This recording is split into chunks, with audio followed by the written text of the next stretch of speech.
জুলাই সনদের চূড়ান্ত খসড়ায় কিছু অসঙ্গতি দেখছে বিএনপি।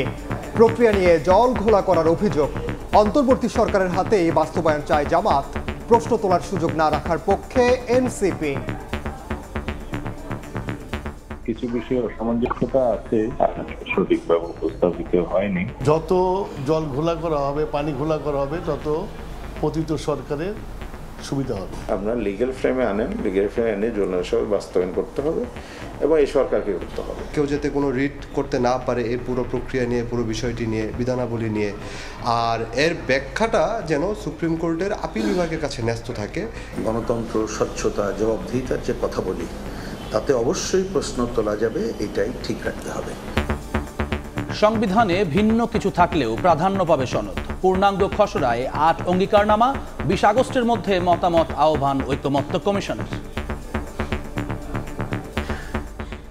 দেখছিলেন প্রধান শিরোনাম।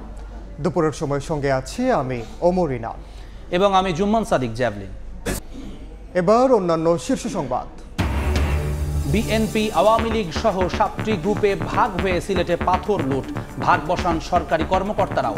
আত্মগোপনে অভিযুক্তরা। প্রশাসনের তৎপরতাকে লোক দেখানো বলছেন এলাকাবাসী।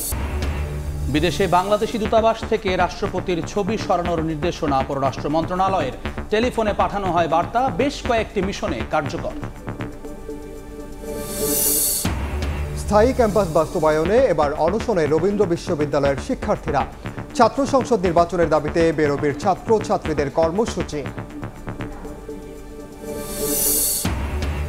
এবং দনবাস সহ আরও কিছু অংশ ছাড়লে লড়াই বন্ধে রাজি পুতিন। জেলেনস্কিকে সমঝোতার আহ্বান ট্রাম্পের। জোর করে আন্তর্জাতিক সীমান্ত পরিবর্তন মানবে না ইউরোপীয় মিত্ররা।